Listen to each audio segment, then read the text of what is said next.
30-odd 6 magic bullet. How do you square that, if it can be squared at all? That is one of the biggest problems with the official narrative. I've seen guys that have put thousands upon thousands of rounds downrange with every type of gun that you could think of, Green Berets, Navy SEALs, etc. And the conclusion is the same pretty much by every single one of them. This 30-06 is going through cow vertebrae. It's going through cinder block. It's going through metal. It's an extremely powerful round. And the damage that we witness on camera simply doesn't line up with the ballistics.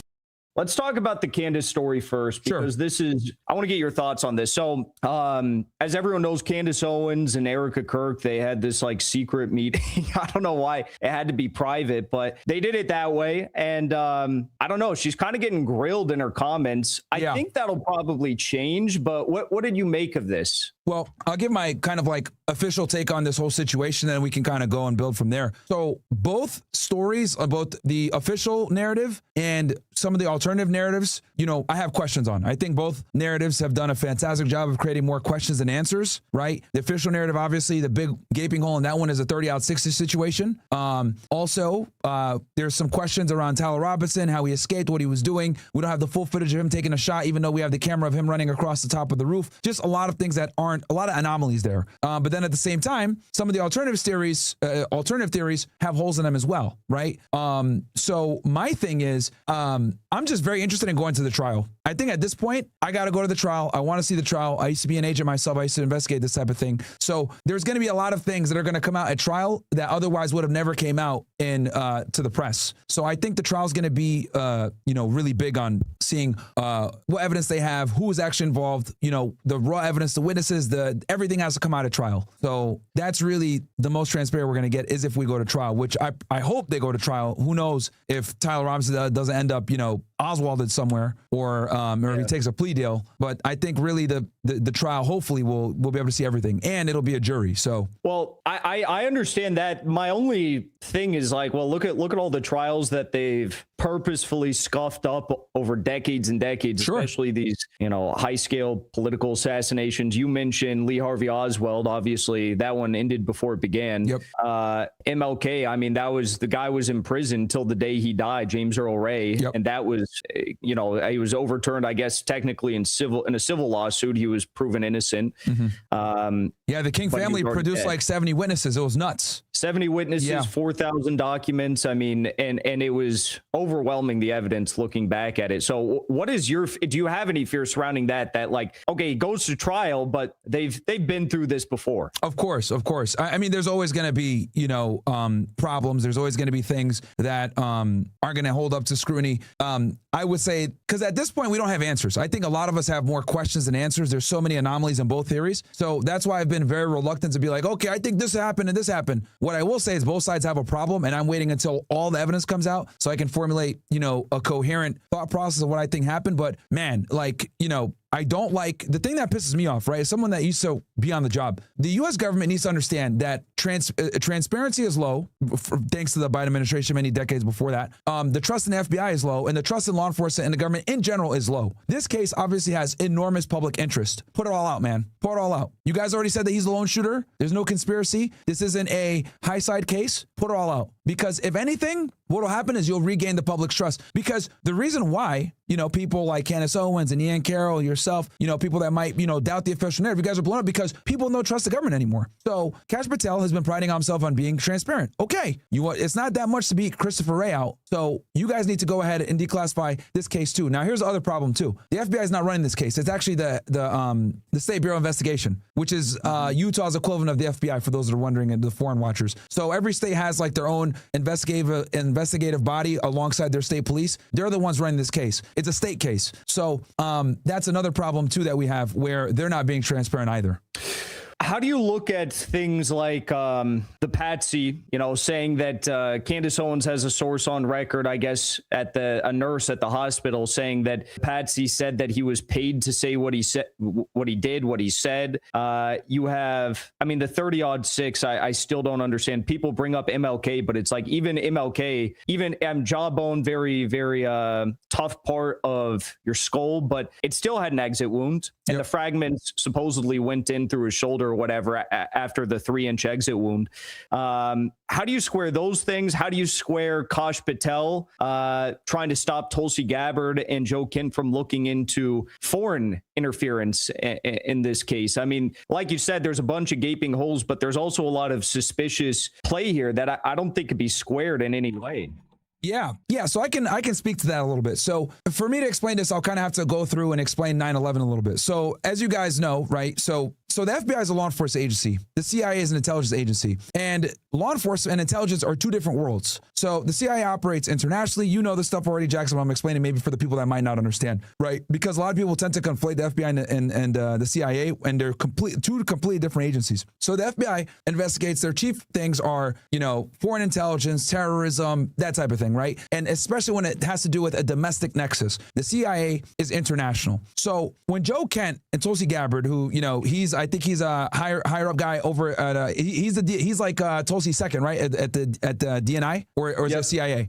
He is at the DNI. DNI, right? Well, yeah. He's like Tulsi's like number 2. So technically, Tulsi Gabbard, she's the DNI, so she runs all the intelligence agencies, right? But the FBI is different because the FBI is not just an intelligence agency; they're also a law enforcement agency. And intelligence and law enforcement are two different worlds because when you're collecting intelligence, right, and your job is to collect information, a lot of the time that stuff is classified, right? And a lot of the time, the way that you procure that information is illegal. Let's just be honest. You're intercepting phones without court orders. You're beating up people and, the waterboarding them. You're collecting information all different types of ways. Intelligence operates in the dark. Law enforcement tends to operate in the light. Why? Because everything is discoverable. When you arrest someone and you bring them in front of a judge, you have to give everything over during the discovery process, all the evidence to that attorney so they see everything that you collected. So for that reason, intelligence tends to not line up very well with law enforcement. So whenever you have like a criminal case like this, right, and intelligence agencies start getting in, law enforcement is going to obviously bucket that because what might happen is intelligence agencies don't operate in the light. So they can compromise the case and things might become discoverable that aren't supposed to be discoverable and it puts them in a very bad light. So I see why Kash Patel did that because the FBI has always had problems with the CIA, right? Since 9/11 for a very long time, they haven't shared information.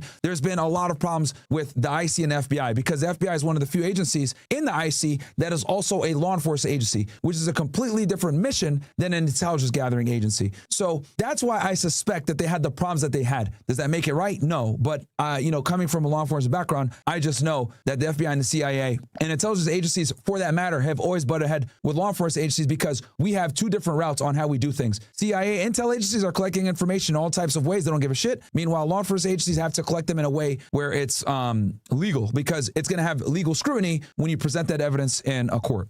Yeah, I understand what you're saying. It just looks weird. It looks bad optically, though. It does. It looks very bad. And I feel like that was only leaked either by way of a personal gripe stemming over a larger issue with Kash Patel and Tulsi, or it was leaked because there's sincere concern that Tulsi or Joe Kent has regarding this. I don't think there would be any other motive from anyone else, Susie Wiles, Vance, Patel, it could be, and his team to leak it. It can be for any of those reasons. I'm just like, me just as, if I had to take a guess, right? Agency transgressions from the past on top of personalities maybe not getting along with each other. The high profileness of the case, right? Everyone wants to be the star. All of these things play in because, man, I've been in boardrooms before on big cases where you got DEA there, you got FBI there, you got a representative from the intelligence agencies. Dude, they're almost coming to blows sometimes on big cases like this. So the fighting amongst agencies is nothing new. It happens all the time. 30-6 magic bullet. How do you square that if it can be squared at all? That is one of the biggest problems with the official narrative. I've seen guys that have put thousands upon thousands of rounds downrange with every type of gun that you could think of, Green Berets, Navy SEALs, etc. And the conclusion is the same pretty much by every single one of them. Or 30-6 would have blown, Charlie's head open almost, right? God, I'm glad that didn't happen, obviously, right? But I think it pretty much every firearms and ballistic expert has come to the same conclusion, even when they do test shoots, right? Mm-hmm. This 30-6 is going through, cow vertebrae. It's going through cinder block. It's going through metal. It's an extremely powerful round. And the damage that we witness on camera simply doesn't line up with the ballistics, right? And then the ludicrous story that they gave to explain it away. You know, it was a miracle. You know, like what's going on here, dude? Like Man of Steel, right when the Superman movie's coming out. Yeah, you know, it's just absolutely nuts. So, you know, I can see why so many people are skeptical. Yeah. You know, it's and you're not. People aren't crazy for being skeptical with the official narrative. And dude, as someone that used to work in federal law enforcement, I was pissed off when I saw it too. I was like, "What? You guys think the American people are stupid? Like, did you not see JFK? Did you not see USS Liberty? Like the American public no longer trusts the government. Like, what are you guys doing? This is a monumental, you know, I don't want to F up, right? We're on YouTube. So, like, you have a chance with a case with huge profile, right? That isn't a high side case. Like, you're saying there's a single shooter. Put the information out. Well, there's also another weird thing is I thought I was going to see a bunch of stories about this in the mainstream media today, but we didn't see that. We had, as a result of this meeting with Candace and Erika, obviously, I think one of the biggest items of contention were the texts that Charlie allegedly sent the day before the shooting saying, I feel like they are going to kill me. He wasn't specific, whatever.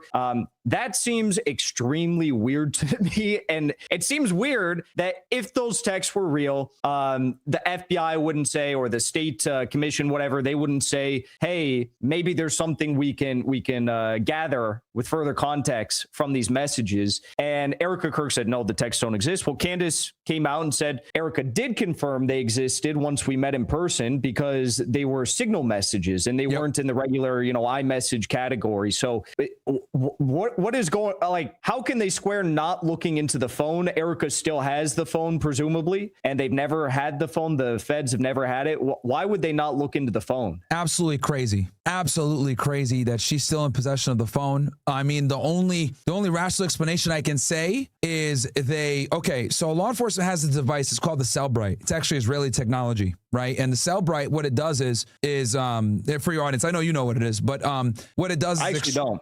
Oh, you don't? Okay. So Cellbrite is a technology. It's Israeli technology that law enforcement uses where they extract everything off of your cell phone, laptop, etc. Right? We call it dumping the phone in the law enforcement world. So my thing is the only way I can think in my head that they would give the phone back to her is they had to have extracted that phone. Now, here's the problem. Some Cellbrites, or depending on the phone, Cellbrites are 100% like the amount of information you're able to extract is contingent upon the type of phone, right?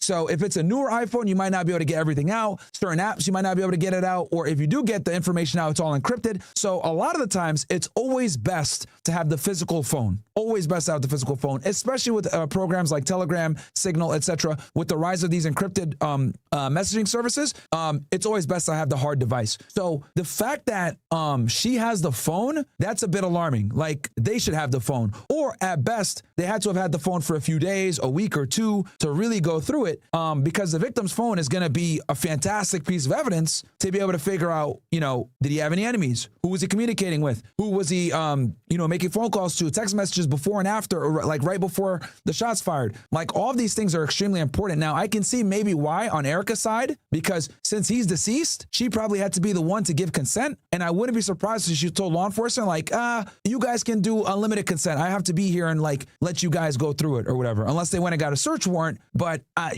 that would be the other way, but that might not look good optically. So I don't know. It's a little weird that she has a phone. I'm not going to lie. Like, law enforcement should have that phone, especially since they know that he was communicating on encrypted apps. And we know that extracting that from a Cellbrite doesn't always work all the way. Yeah, it doesn't add up to me. I saw someone online say, well, the only person who should be worried about their phone being seized by the feds is Tyler Robinson and or any accomplices. But I would think that if Charlie felt as though someone was going to kill him, there were these public posts on Twitter. There was, anonymous posts on Twitter, people saying that, like, I feel like that would insinuate that someone knew something was up. Someone knew that there was something else going on beyond just Tyler Robinson. And that would probably warrant, even in a case like that, Erika would still have to give consent for the phone because she's next of kin. More than likely, yeah.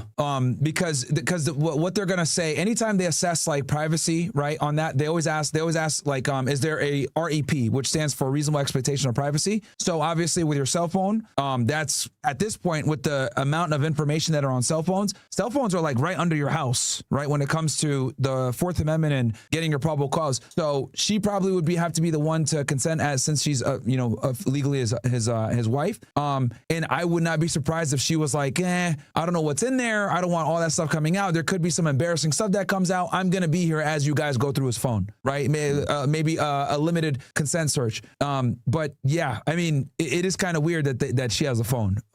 Yeah. And I guess as a last point to ask you about this, sure. For now, because I'm sure there will be more information that comes out. Candace has already said she's going to do another stream today, probably in a few hours here, actually. Yeah. Where she's going to talk about the Egyptian plains once more. Mm-hmm. And you look through history, countries, it's kind of rare, but countries have used fake demarcations on their planes, surveillance aircraft, to insinuate that they're flying the aircraft of another nation, in wars, before wars, and could be something like that. Apparently, Candace has said that this plane was in Israel. I don't think anyone really believes that this Egyptian plane, if there was something nefarious at play with Charlie Kirk, was from Egypt. That just seems very random. Yeah. Charlie Kirk didn't have a good relationship with Egypt. He had a good relationship with Israel. And Egypt as an ally too. They yes. Yeah, like the governments at least get along. Even though the people dislike each other, the governments get along. Is there anything that clicks you when you continue to hear this story and the fact that however many times it was overlapping with their travels, specifically with Erika's travels? Yeah, I'll be honest with you, man. With the Egyptian angle, I'm not too familiar with it. I don't really see. I don't really know too much about it. I haven't seen that part, so much of her theory on what's going on here. But what I will absolutely say is that the official narrative creates more questions than answers. So I think anyone that's questioning the official narrative, I don't think they're crazy for doing so. Obviously, everyone has their own theory, what might have happened, etc. But I don't like the fact that they're not being transparent. And like, for example, like the ballistics alone, like, come on, dude. Like the American public are smarter than that. Like, what are you guys doing? Like 30-06 and with that kind of wound? Like, I don't know.